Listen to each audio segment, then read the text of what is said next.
In today's video, we're going to look at how to do a twisted stitch. So we've got both left twists and right twists in this piece. So I'm going to show you how to do both, and I'll show you how to do each with one yarn in the right hand and one yarn in the left hand. So in this pattern, we have a short border, so we've got to knit 4 stitches. And then one more for the edge. So we're going to start off with one right twist.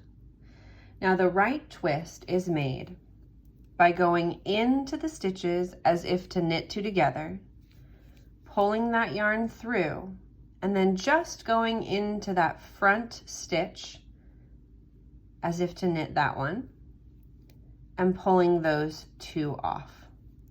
Okay, so in as if to knit 2 together,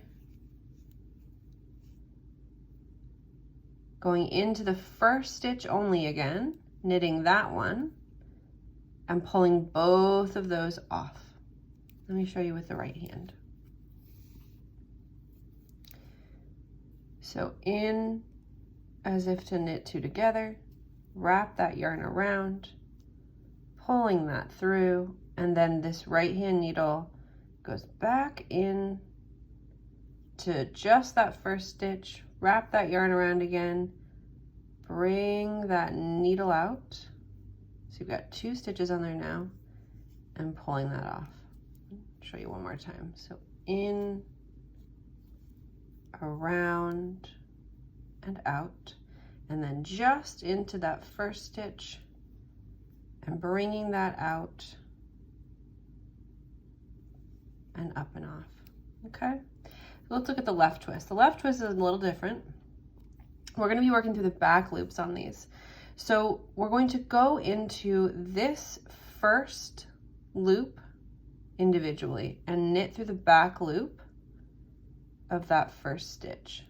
Okay, and then you're going to knit the 2 together through the back loop. So going through both of those and knitting those 2 together and bringing that up and off.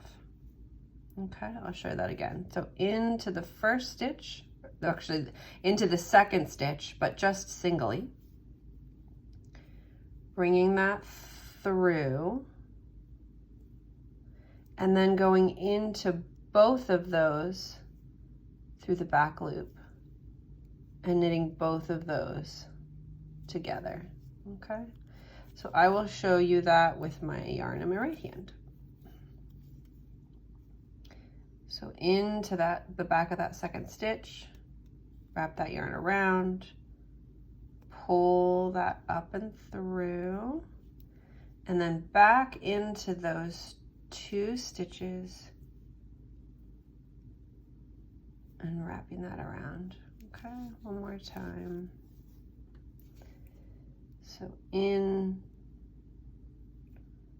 the back of that second stitch, wrap that yarn around, and that comes up through right there, and then that needle goes back in again through both of those, and we wrap that yarn around and bring that up through the middle of those 2, and they both come up and off. I haven't followed my pattern, so that's not what yours will look like, but you can see that you've got groups of 2, and that's because when you pull them off, they're twisted and grouped together. But if done properly, you get this beautiful diamond pattern with your twists running to the right and to the left.